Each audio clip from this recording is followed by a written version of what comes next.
From the octagon fire to the studio mics, tune in weekly, we're dropping the spikes, analyzing every punch, every kick that lands. Maniacs in the game, playing with fans' demands. Ken's got the insight, Joe's got the flair, mapping out the fights will take you anywhere. So grab your popcorn, buckle up tight. This is a Huddle Sports Network broadcast. You can find us on Roku TV, Amazon Fire TV, Facebook, and of course YouTube. Get all your NFL news here first. What's up, guys? Back again, MManiacs Podcast. I'm Joe, joined as always by Ken, Bare Knuckle Ken, although he's the bearded Packer fan today. So, glad to have you guys with us. Thanks for watching. Remember to like and subscribe if you can. Tell a friend. We're trying to make this thing bigger, and we really appreciate all the feedback that we get, all the comments, everything like that. So feel free to drop a comment, and if it's relevant to what we're talking about, we'll try to get it in there and talk about it. So obviously we just had this huge card last weekend, right? It was a little less huge because Kayla Harrison had neck surgery, right? But let's start with, what did you think overall of the card? I thought it was a good card to start the Paramount Plus generation. Mm-hmm. Do you think that the card was helped out quite a bit by the main event? Absolutely. Because I kind of felt like, I don't know, the fights were good for the most part, but there wasn't. I don't know. The main event really made it for me, right? And we'll get into the main event obviously, but I also felt like there was some really bad judging on that card. I felt, and I'm not alone here, I felt Rose Namajunas got robbed. Thank you. That's exactly what I said. I was sitting there saying to my old lady and my buddy that we were watching the event with, saying that, man, this is a real close fight. And as soon as they announced it was a unanimous decision, I couldn't wrap my mind around it. Now, I can see giving it to her, but unanimously? Unanimously? That's what gets me. For me, it's more a matter of Natalya getting the decision. I felt it should have been unanimous 29-28 Rose. I felt Rose easily won the first round, and I think the second round, the third round, Rose started to slow down, and Natalya was able to sort of, hey, how's it going, guys? Natalya was able to sort of pick up the pace on her, and but I felt Rose should have won 2-1. I was very surprised at the decision, and it wasn't the only bad decision on the card. I felt, I think the Sean O'Malley versus Song Yadong fight was a little bit more. I can understand giving O'Malley the decision a little bit more in that one, right? It was a very close fight. I personally felt Song did enough to win the fight, but I wouldn't call it a robbery. And this is about the UFC MMA. We're talking about UFC 324 that just happened on Saturday. I felt like Sean's victory was a little more explainable. He had, really good moments in the fight. And as the fight started to go, I thought Song started really strong. And then as the fight went on, he started to fade a little bit. But I felt like he did enough in the first two rounds to get the nod. But, they're never going to give you a decision over O'Malley, dude. But I felt like it was more justifiable than the Rose versus Natalya fight.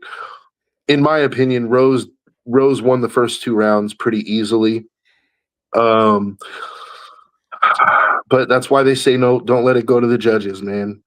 Mm-hmm. See, now I saw as she won the second round decisively, and who the hell was the other one? I'm drawing a freaking blank.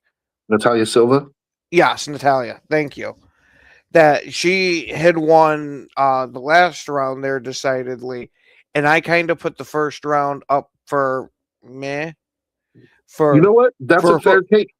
for whoever you decided with that one. That's why I said I could see a split decision for it, Mhm. but a unanimous, that's where you lost me. Well, yeah, and I actually, going back and thinking about it, I gave Rose the first round based on more landed strikes and more. She was just more technical, but it was close, and there wasn't a whole terrible lot of action in that round. So, like, I can understand if if you felt that round was close. Mhm. Um, I can. Okay, I still feel like Rose overall won the fight though, and I feel like she got robbed. And the unfortunate thing is this was a title eliminator, so whoever won that fight is the next to fight Valentina Shevchenko. Now, for selfish reasons, I wanted to see Rose win that fight because she hasn't been a world beater at 125, but here she worked her way up to a potential title shot. And tell me, even though you probably have a leaning of which way that fight's going to go, tell me you wouldn't like to see Rose and Valentina get it on, dude. Oh, I'd definitely be all for it. I think Rose is trying to make history to be a two division champion, but I also feel like Rose should just go back to 115, man. Like I maybe she just doesn't want to cut the weight anymore, and I understand it. That's what I'm thinking it is. Because But look at the landscape at 125, right? You're 3-3 at 125. You just lost a title eliminator. So now realistically, you're going to have to win another probably 2 fights to get back into that range, unless you fight a top contender and win, right? Then maybe you can get by with 1 fight and then a title eliminator, but it's still a minimum of 2 fights. If she goes back down to 115, she can get a title shot now. Like Tatiana and Mackenzie Dern are set next, right? She could easily step in and fight the winner. She's a two-time champion already. And there's history to be made there too, because she could be the first woman to ever win the strawweight title 3 times. mm-hmm. And here's the thing: Zhang Weili is also looking probably to go back down to 115. So if Zhang goes down, she's going to get an immediate title shot. She also is a 2-time champ. She could actually take that history from Rose and get the 3-time first to be a 3-time champ. And so that raises some interesting questions, doesn't it? Because 115 is an interesting division history-wise, right? Mm. So you have Joanna, who had like 5 title defenses, and for a long time she was considered the GOAT at 115, right? Then Rose beats her, and then Rose loses to Jessica Andrade. Then Zhang wins the belt from Jessica Andrade. Then Rose KOs Zhang, then beats her in a decision fight, right? And in that time, also, she actually did an immediate rematch with Joanna, and she beat Joanna by decision in the second fight as well. So she holds a victory. She holds 2 victories each over Zhang and over Joanna, 1 by knockout, 1 by decision, right? Zhang, on the other hand, was probably the most dominant champion that we've seen for a good while, and she's a 2-time champ as well. So, but Rose holds 2 victories over her. So who's the GOAT at 115? Mm-hmm. It's an interesting question, right? Like, you can make a case for all 3, including Joanna, but I think Joanna's case is sort of the weakest because she lost to both Zhang and Rose, and hasn't beat either one of them. It's not like they were 1-1 or something like that, right? But if Zhang goes back and wins the belt a 3rd time, doesn't that automatically kind of seal her as the GOAT in that division? You'd assume so, and it's not even just for that division.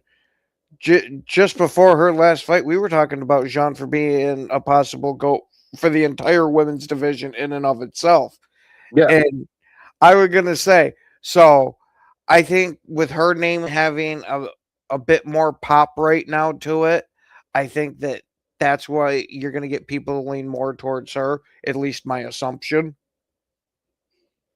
Yeah. And I don't disagree, especially because I feel like Rose's bid up at 125 has been mediocre at best, right? Like it's three, she's 3-3. She just lost a controversial title eliminator, which she shouldn't have lost, in my opinion. But Rose going up another weight class is hard, man. And Rose has hung in there, and she worked her way up to a title eliminator. So there's something to be said for her legacy there too. But if Zhang goes back down, which I'm assuming she will, because I don't think she wants any more of 125. Like why would you do that when you can go down and be the boogie woman at 115, right? Mm-hmm. Like Tatiana has, in my opinion, a pretty good chance of winning the belt against Mackenzie Dern. Mackenzie is a very good jiu-jitsu fighter. She also, her striking is probably better than Tatiana's, but Tatiana's such a dominating wrestler. But either way, whoever wins that fight, if they have to fight Zhang, they're basically just keeping the belt warm for Zhang, in my opinion, right? And so, like, Rose could also play the long game, and she could wait for Zhang to go down, take the 3-time title, right? And then go challenge Zhang. Because if she could beat Zhang, now they're both 3-time champions, but Rose has 3 victories over Zhang. So she's sort of like, if she's willing to play like the rankings chess, like she could actually come out on top of this whole thing. Yeah. But I don't know. It's just something I was thinking about. But the card overall I thought was good. John Silva and that. What did you think of that John Silva Arnold Allen fight? I thought that one was pretty good. It didn't leave too much of a memorable impression. With it, granted, it was the first fight, and that might be why, because how much of a memorable impression the main event left. Mm-hmm. But I was happy with the decision in the moment. Yeah, I definitely thought John Silva, won rightfully. But Arnold Allen is a tough son of a bitch, dude. He's a tough dude. And I told you that going in. Like Arnold Allen is not. He's not someone to take lightly, man. Like, and so I'm not surprised he didn't get finished. I thought he did a really good job the first 2 rounds of keeping Jean Silva from landing anything really major, like a fight-changing blow. Like he did a really good job with his in and out movement. And in the 3rd round, his coach Faraz Sahabi told him like, "Hey, go flat-footed. Like we don't want you gassing out." And he ended up losing that 3rd round. But Faraz told him like, "We're up 2-0. Don't worry about it." And then he ends up losing the fight because he lost that 3rd round. So, was it a mistake by Faraz? Maybe you can never assume that you're up 2-0, But I kind of feel like I understand because, he's telling him, we don't want you to gas out and get finished in the 3rd round when we're doing this good, right? He knows his fighter better than we know his fighter. So, but with that said, Jean Silva just got a big win over a top 5 or 6 contenders, so he's back up in the rankings, in that title shot air, and I really wouldn't mind seeing him and Volkanovski get it on because he has the power to finish Volkanovski. It's just, can you handle the speed and everything that Volkanovski can do? Because Volkanovski is he's an amazingly well-rounded fighter, right? He just does everything really good.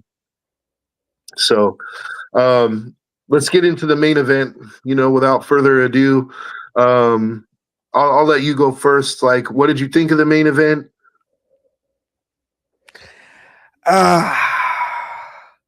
Man, it was a damn good main event. Patty went out there and showed he's one tough son of a bitch. Because Justin Gaethje went out there and played plastic surgeon the way he went and rearranged his face like that. It was a very good fight, even though that Patty, I drawing a blank for some reason. Patty he got his ass kicked and looked like Frankenstein after.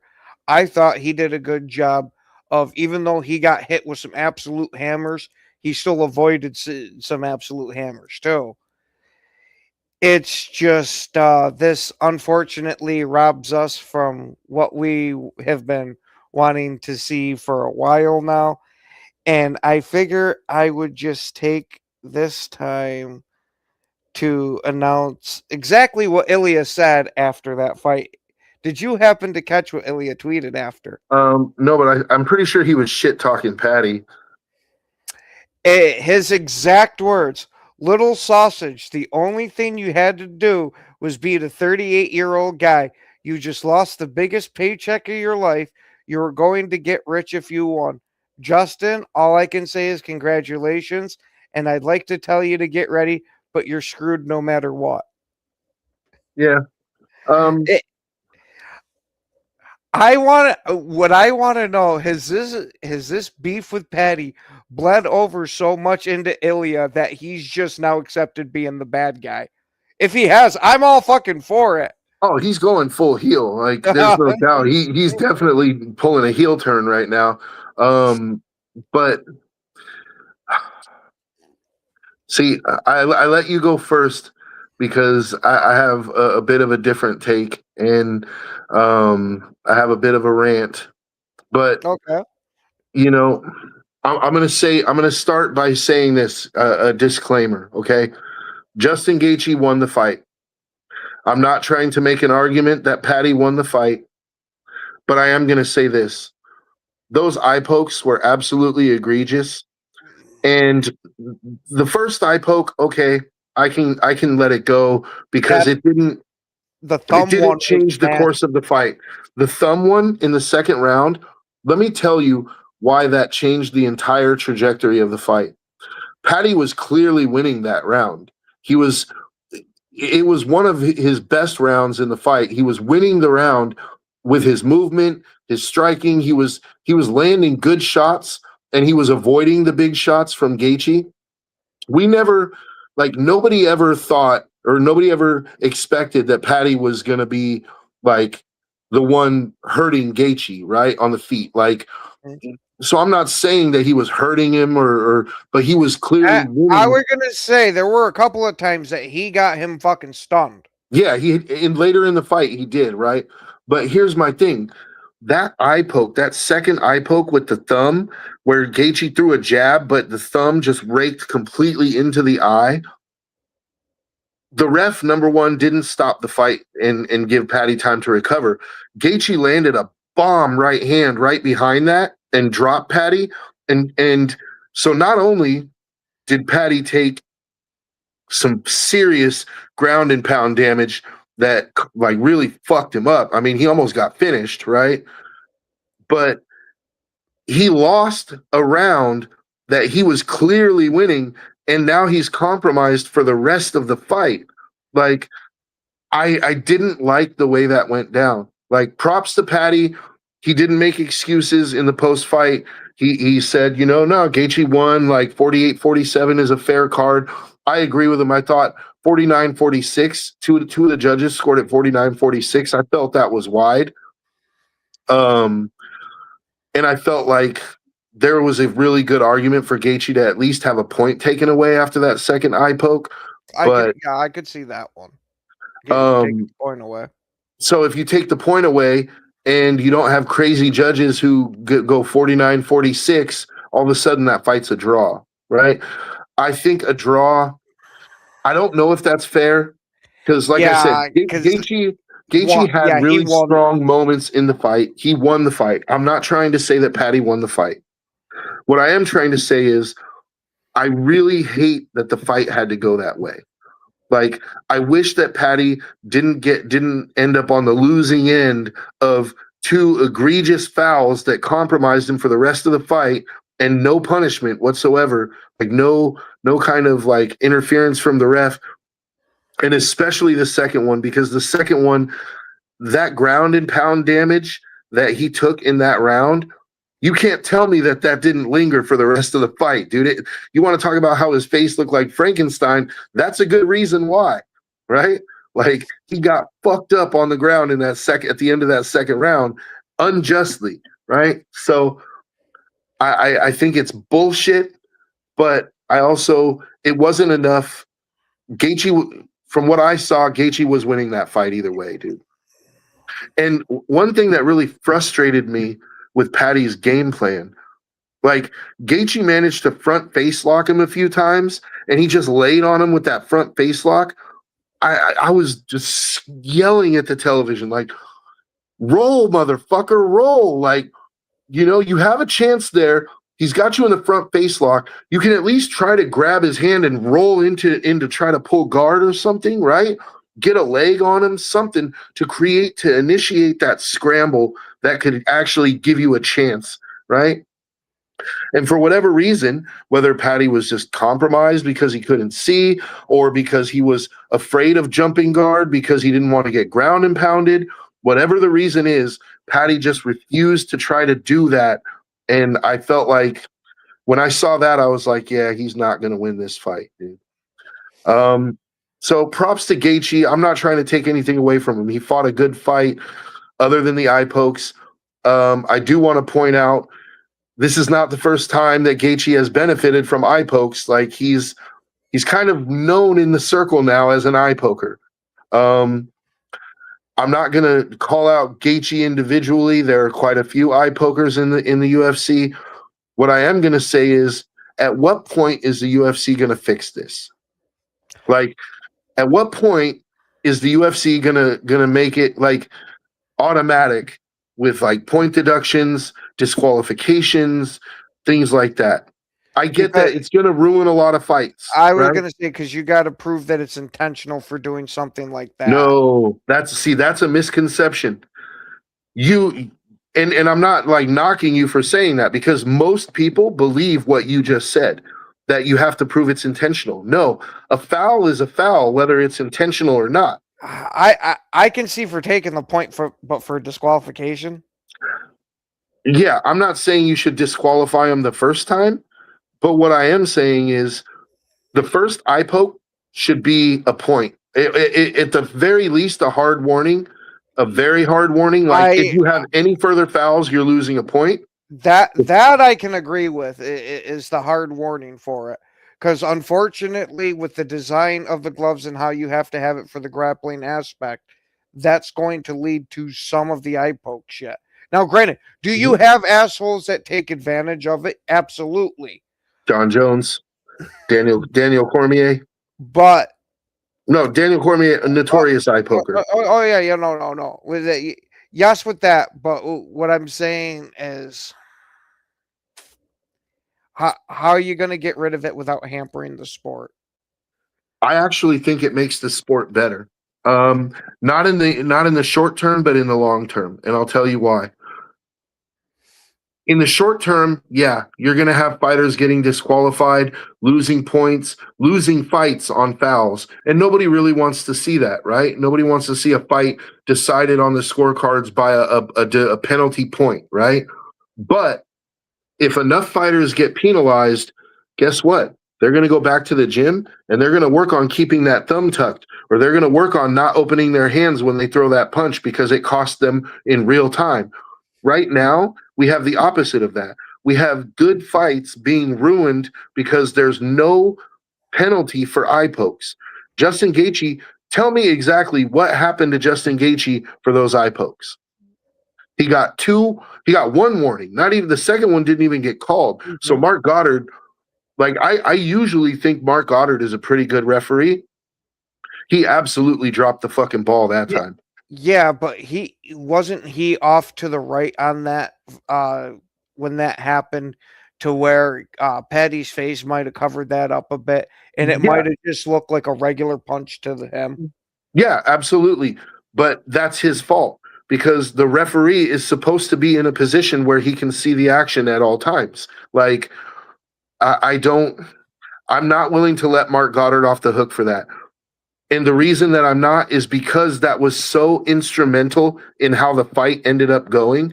Like, I already said Gaethje won the fight. Like, I'm not trying to say that Patty won the fight or that he should have won the fight. What I am saying is, anybody who can look me in my face and say that second eye poke and the damage that he took after it had no effect on the fight is a fucking liar. Patty was compromised from that point on, dude. He's got an eye poke in each eye. He got ground and pounded damn near into a fucking powder, right? Like, That, I mean, that I honestly think had more effect on the fight than the eye poke. That granted, yes, it came from the eye poke, but that type of severe ground and pound, because we watched his head get dribbled off that mat like a basketball 2-3 different times just in that sequence alone. and so thank you, because you're just making my point for me, right? Like, and what happened to Gaethje? Absolutely nothing. There was no penalty. There was no. He didn't even get a warning. And now, so you see what I'm saying? Eye pokes, in essence, eye pokes have been incentivized because there's no punishment. You can eye poke a guy twice and you'll get a warning, right? Like, this is why I'm saying they have to change the rules about eye pokes. I'm not lobbying for every foul to be what I'm lobbying for is specifically eye pokes, because they're so damaging and changing to the fight. Like, I would have a zero tolerance policy. Like, if you eye poke once, I would take a point, because it's, hey, you know what? You don't like it? Don't eye poke. Like, keep your hands closed like you're supposed to. You eye poke twice, you're disqualified. Straight up. Like, there's no, and this is why I said in the short term, it's gonna fuck up some fights. But in the long term, it's going to make fighters fight more clean, and you're going to see better fights, because you aren't going to have a guy like Patty trying to fight not only against Justin Gaethje, but fight against a guy like Justin Gaethje completely compromised from eye pokes and damage that he shouldn't have taken because of a foul. Like, I'm saying that I just want to make it clear, because I know there's going to be somebody out there that's like, oh, he's just bitching, making it seem like Patty should have won. Gaethje won the fight. I'm not saying he didn't. 48-47 was a fair card, more than fair in my opinion. Like, Gaethje should have won the fight. But I think we would have got a lot better fight if those fouls didn't happen. You know, I still can't see Patty winning. Like, Gaethje was just, every time he was hitting him, he was damaging him, dude. Like, Gaethje was just too much for him. I get it. And I just got to bring up here, if that's what Gaethje did to him, and we know Gaethje's a hard hitter, what the hell would Ilya have done if they had gotten to the match? And as long as Patty wasn't fully in his mind, I think that's the only shot that Patty actually had, was to get Ilya completely compromised. Because if Gaethje did that with his fists versus Ilya that has dynamite attached to his arms, I think that might be what gets Patty knocked out.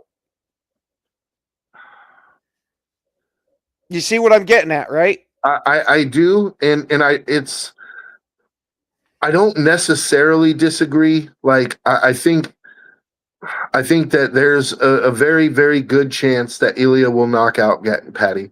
But I think there are certain factors that are different between Gaethje and Ilya. Gaethje has a much longer reach than Ilya. Gaethje is much bigger than Ilya.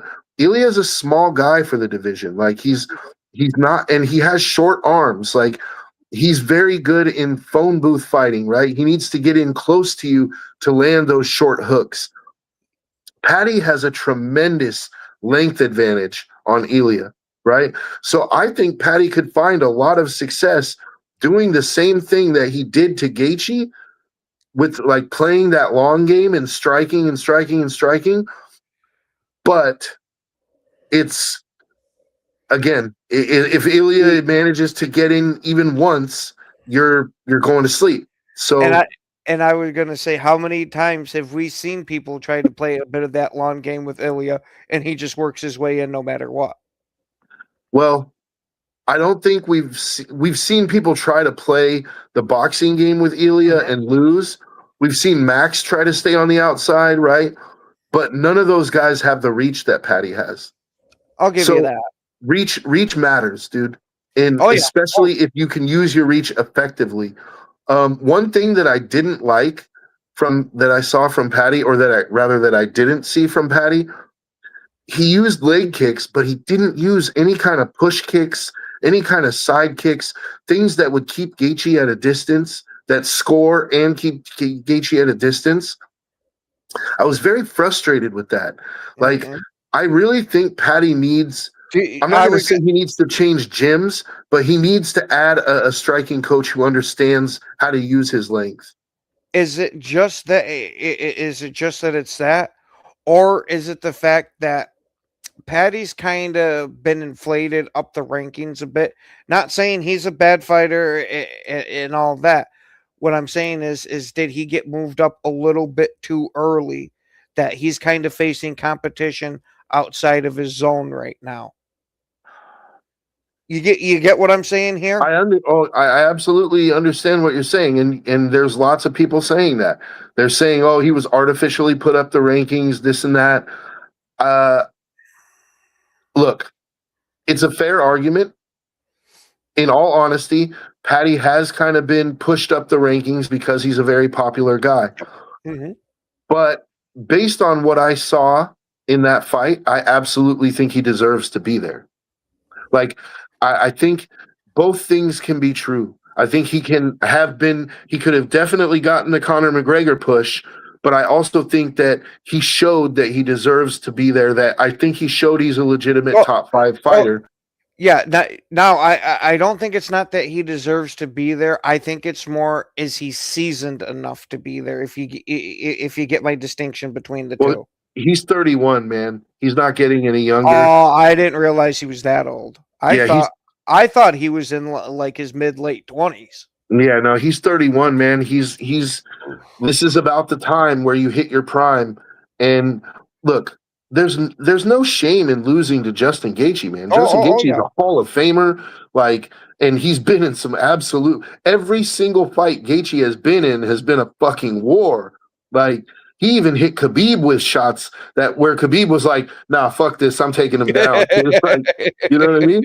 Like, and Khabib even said that. He's like, "Yeah, dude, he hit me. He hit me a few times, and I was like, yeah, fuck this. I'm not going to play this stand-up game with this dude. I'm just going to choke him out." You know, like, so Khabib Gaethje, like, there's no shame in losing to a legend who's, he's starting to show signs of being washed, but he's still got it. He's still got things that brought him to the dance. Mm-hmm. I think this loss will help Patty in the long run, because I think it'll help him to work on some glaring holes in his defense, in his striking defense.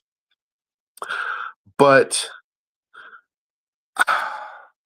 it's an interesting thing, because I actually like the prospects for Patty. I think it's actually better, as crazy as it sounds, I think it's better that he lost this fight, because Gaethje is going to go and get absolutely fucking tanked by Ilya. Like, it's not even, dude, that fight's going to be, it's going to be fun while it lasts, but it's not going to last long, dude. So it's like a round, maybe 2, like maybe into the second round, and then it's over. So what I actually could see happening, and if I'm Patty, I'm like, I like the way the landscape is looking. Ilya is going to knock out Gaethje, and then I think there's a decent chance that Ilya moves up to 70 to chase Islam, because Islam doesn't have long left. And Ilya, if you think about it, what is Ilya really after? Legacy. Exactly. Why do you think he gave up the featherweight belt so fast to go up to 55? He wanted Islam, because he wants that scalp. Like, and with Islam, it's personal. Like, I'm not saying that he personally dislikes Islam, but I'm saying he has chosen Islam. That is his chosen scalp. He wants to be the one to knock Islam out in front of the world. It is what we are seeing from Ilya right now, with the heel turn that he's making. Is this Ilya positioning himself to do the full court fucking press of the heel to get Islam out there to finally fight him?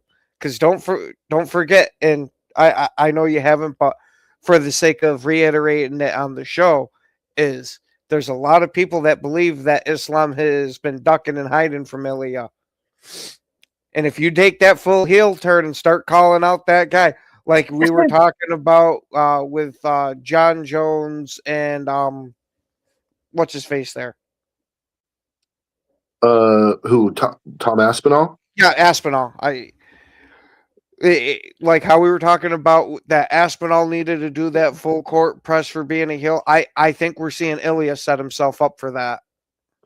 Look, I could 100% see Ilya starching Gaethje and in his post-fight interview saying, Islam, it's time to stop running. I'm coming to 70. And like, you know, you better not go to 185, motherfucker. Like, you know, I'm next and you're going to fight me. Like before you retire now and give up the belt and then the whole world will know that you're afraid of me, or you fucking give me my shot.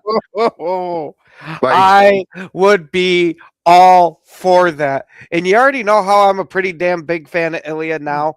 If he does something like that, that's probably going to cement this guy is, if not my all-time favorite fighter, he's up there freaking fighting for it. Fair enough. I'm not a huge Ilya fan. I respect his skills completely. You know, I've said this. Like, there's nothing bad that I'm going to say about the dude. I wasn't on the bandwagon then. I'm not going to jump on the bandwagon now. You know, like to me, that would be kind of like disingenuous to be like, oh, I'm an Ilya fan now. Like, no, I'm Team Patty, bro. Like, and I can, even being Team Patty, I can say that the odds would heavily favor Ilya, and it would take something special to happen for Patty to win against Ilya. So what I'm hoping happens, and what I think, it's not just hope. I could actually see a path. Like, how long does Ilya really realistically want to stay at 55?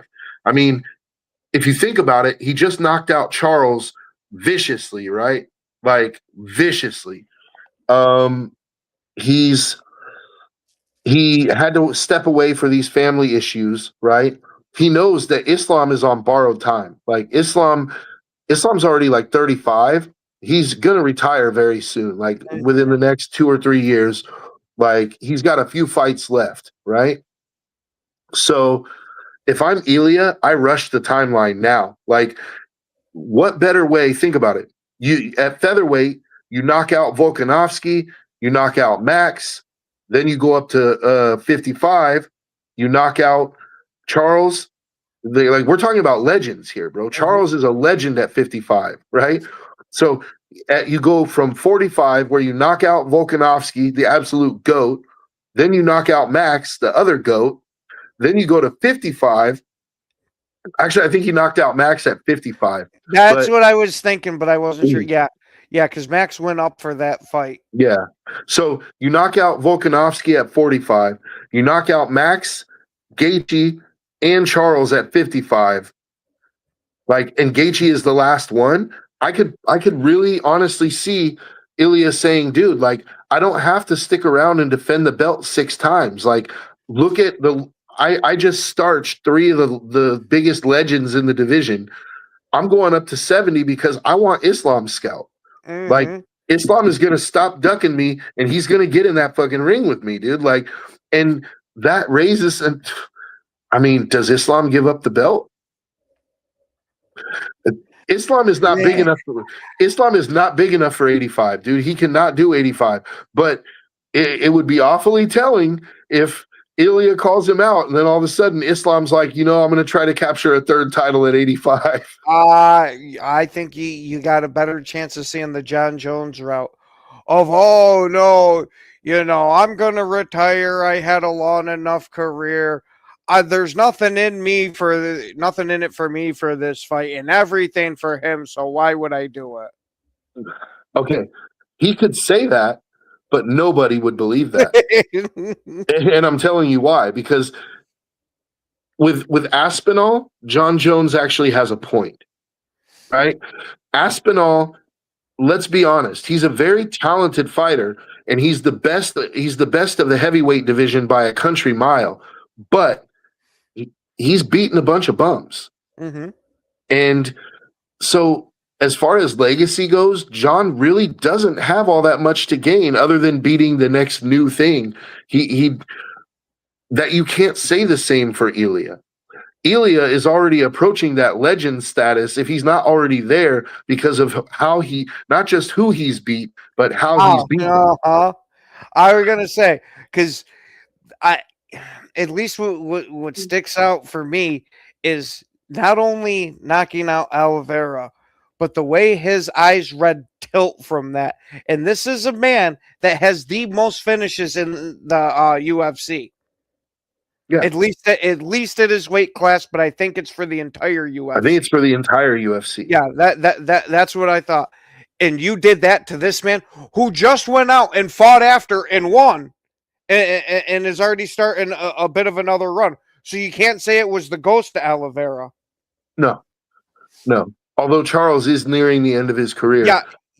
Yes, I will absolutely give that he has that Ilya has beaten a couple of guys that were nearing the end, but it wasn't like they were a fucking cakewalk. No, they're not washed. They're not corpses. Like he didn't do the John Jones Stipe route. Like, he fought them while they still had some fight, and while they were still, they may not be in their prime, but they're just out of their prime, and they're still really good fighters, right? So the argument that Islam could potentially try to make about, well, I don't really have anything to gain, falls flat, because you're talking about legend versus legend, and you're talking about, like, if Islam can win that fight, what does that do for his legacy, dude? I think it makes him the GOAT and moves him above Khabib. I definitely think it moves him above Khabib, because Khabib never, ever had to fight anybody like Ilya. Mm-hmm. Khabib, as great as Khabib's record was, Khabib had a bunch of bums on his record too, dude. Like, I mean, he beat Gaethje, he beat Dustin Poirier, he beat legit legends. I'm not taking anything away from Khabib. He's awesome, dude. But Khabib never had to face a threat like Ilya. Like a guy who, he faced McGregor, and McGregor had the hands, but he didn't have the ground game too. And Ilya has the ground game too. Well, and I mean, McGregor had hands and all, but he doesn't have the devastating knockout power that Ilya does. Not saying that McGregor didn't have knockout power, but not at that level. I don't know, man. McGregor had legit one-punch knockout power with that left hand. See, I don't think it was the power that was knocking people out. I think it was his absolute perfect timing. I think he has the perfect timing out of any fighter we've seen. Okay. That I will 1000% give you. I just don't think that he... Now, when I say this, I'm making an argument like on a 10 scale between 9 and 10 is what I'm talking about here. I could be hey willing. There, Fred. I could be willing to come to that side of it and say Ilya might have more actual power than McGregor. Because when I'm playing it out in my head, I'm remembering that Conor McGregor versus Nate Diaz fight, the second one, and McGregor landed a lot of good shots. When we think of McGregor, we think of those one-punch knockouts, and I think you're right. Timing is a huge part of it. I can't see anyone standing up if it was Ilya throwing those shots that McGregor landed on Diaz. I think even Diaz might fold. Like, I can't see. So yeah, punch for punch, I think Ilya might have the power advantage. That's a fair argument. That I just want to say, if McGregor would ever get off the sauce, like, I would love to see McGregor and Ilya go at it, dude. I would have, but I think McGregor's been out of it a bit too long and getting soft in Hollywood. Granted, yes, I know he's all juiced to the fucking gills and all that, but how much training has he been doing? Like, actually, that's the thing. I don't want to see Conor coming in off a 6-month cocaine bender. I want to see Conor coming off of 6 months of living in the gym, getting dedicated. And I'll tell you something. As crazy as it sounds, and as crazy as Conor's coke addiction is, I could see Ilya being the guy that could bring Conor McGregor back into the gym. Like, if you accept that fight, you know what you're getting into, right? Mhm. Like if you're gonna go, You're only accepting that fight for two reasons. One, that you're going to go out there and really give it your all. That this is what it's going to take to bring you back to your glory days. Or two, you're doing it so you can buy more cocaine because that guy's going to absolutely smash the fuck out of you. yeah, I agree. It's either A, you're taking a beating for a paycheck, or B, like I'm going into the lion's den. I need to train. Like this is going to be the toughest fight of my life.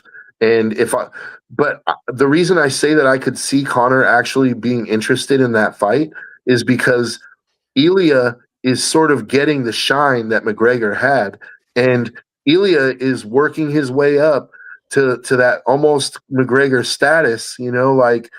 And now he's pulling the heel turn at the perfect time, right?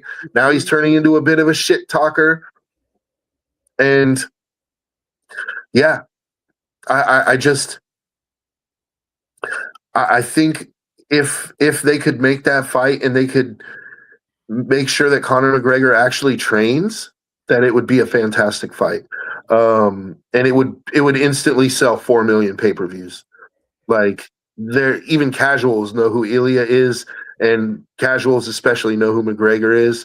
And if you could, I think a big selling point on that fight was if they were actually the behind the scenes documentaries that they make where they show them training and stuff.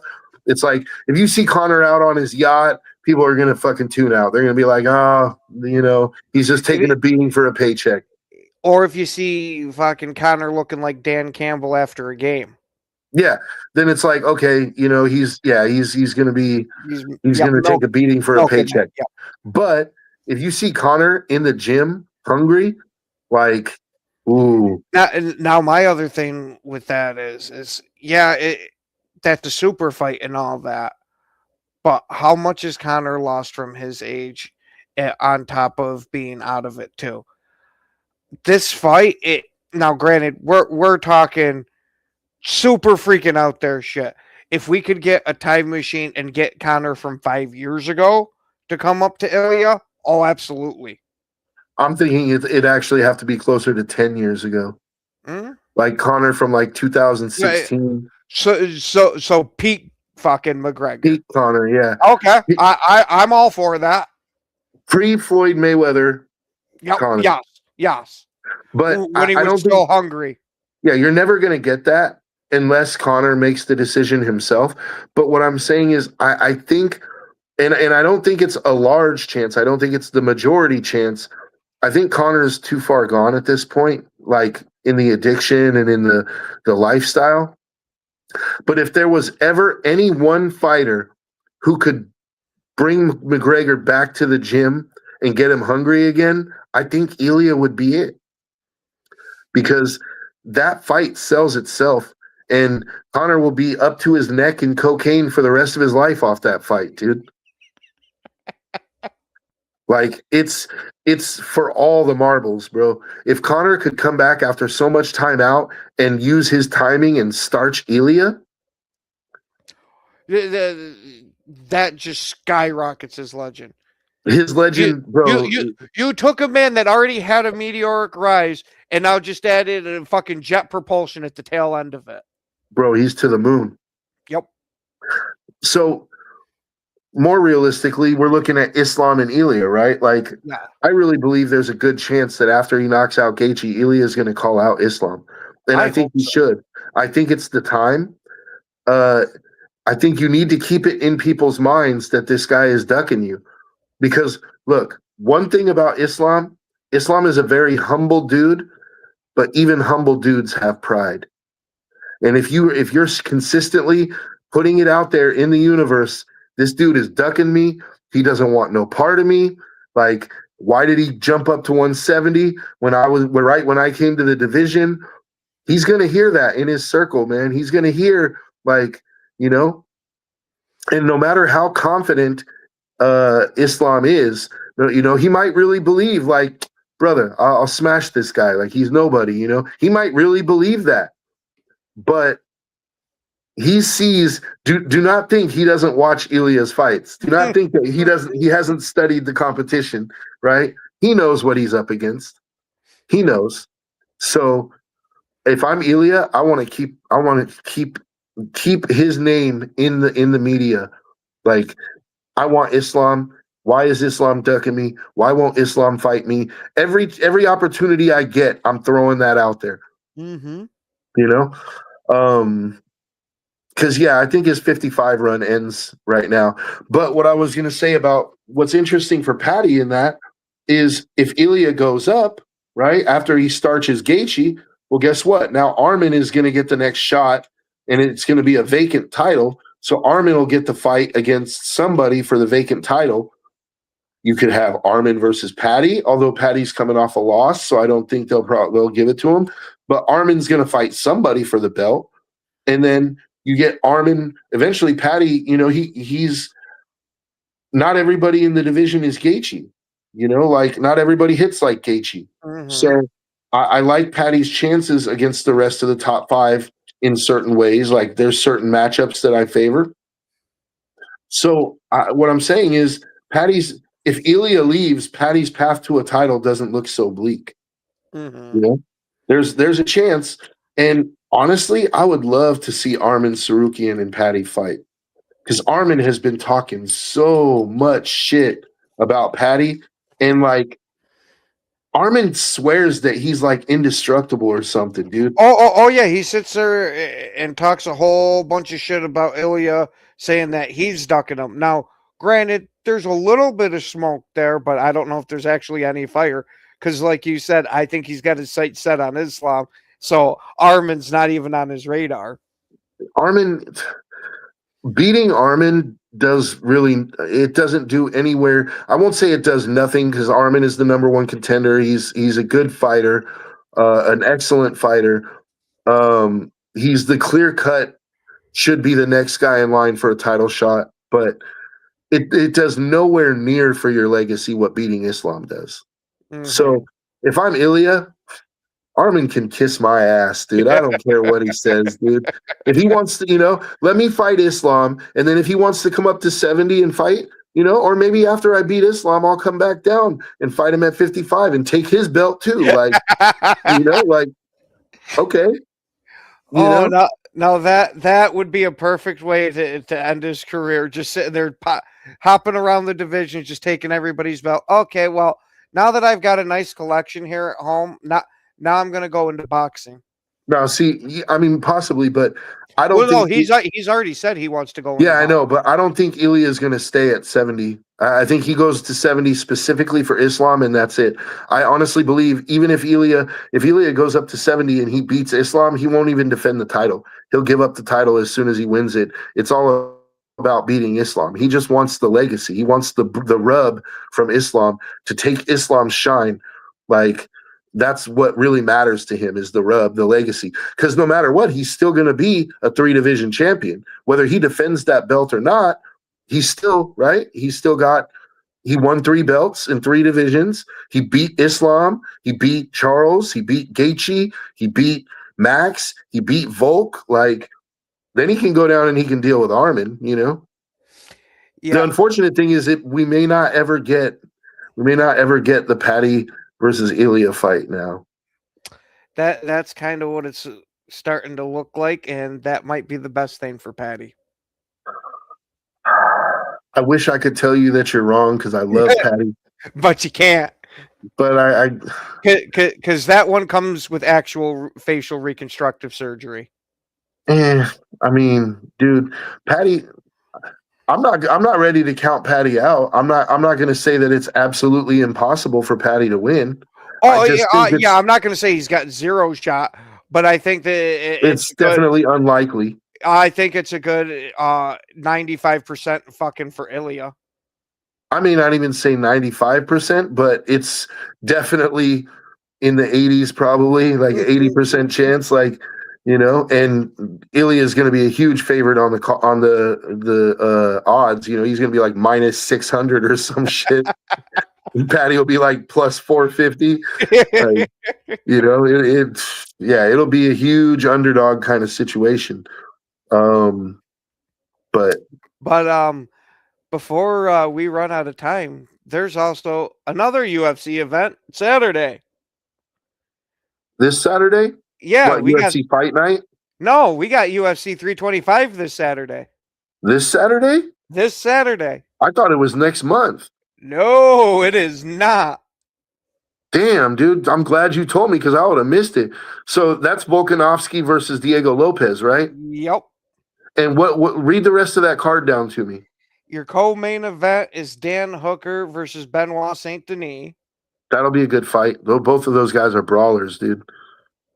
Then you got Rafael Fiziev. Fiziev, yeah. And then Marcio Ruffi. Oh, the Hoofy versus Fiziev fight, dude. Oh, that's going to be a barn burner, dude. Like, Gaethje just fought Fiziev like last year, and he won by decision, but Gaethje couldn't finish Fiziev. Fiziev is an animal, dude. So Hoofy's got his work cut out for him. But if Hoofy can, what is Fiziev ranked right now? Hold on, I gotta go to my rankings. Because Fiziev is coming off a win too, I believe.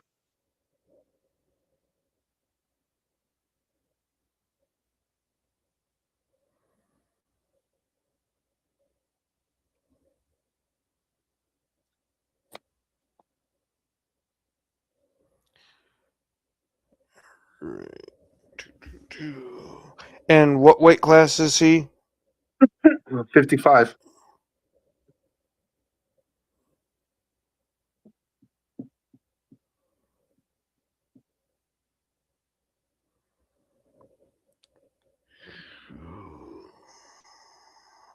He's number 9.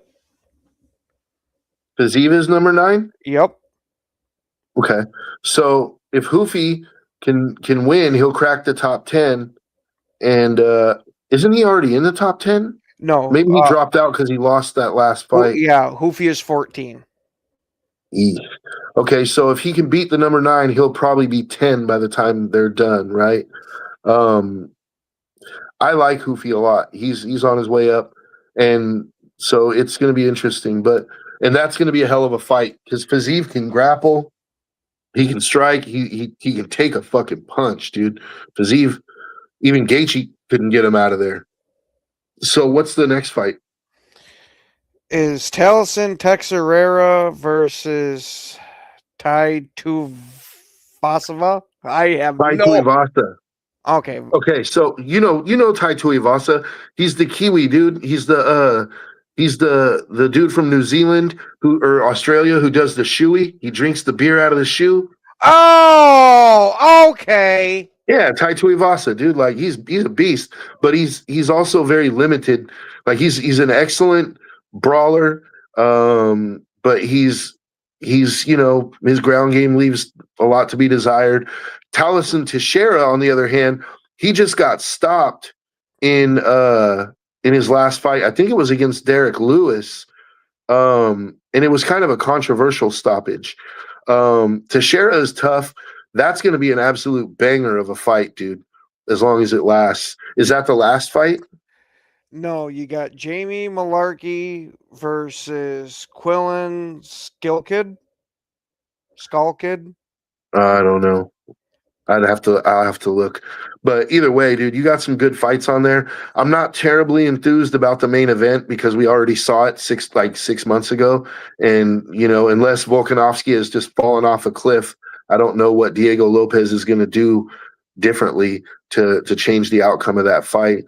But we're out of time. It's 12:59. We'll see you guys next week. Thanks for joining us.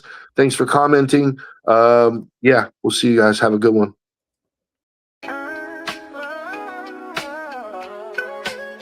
Yeah, yo, it's game time, ain't no messing around. Huddle Sports Network, the best in town. From NFL rumors to the latest trends, we got all your sports, just tune in, my friends. Catch us on Roku, Fire Stick, take your pick. Facebook, YouTube, where the action's slick.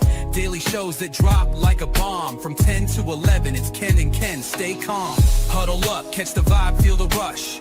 Get your news, get your fills in the clutch. Over 27 podcasts, we breaking it down. Join the team, Huddle Sports, wear the crown. Live every weekday, it's how we roll. Lions Talk with Jeremy B, we taking a stroll. From 11 to 12, don't miss a beat. We break down the game, make the info sweet. The Daily Huddle Podcast, noon to 1. CST Zone, we're just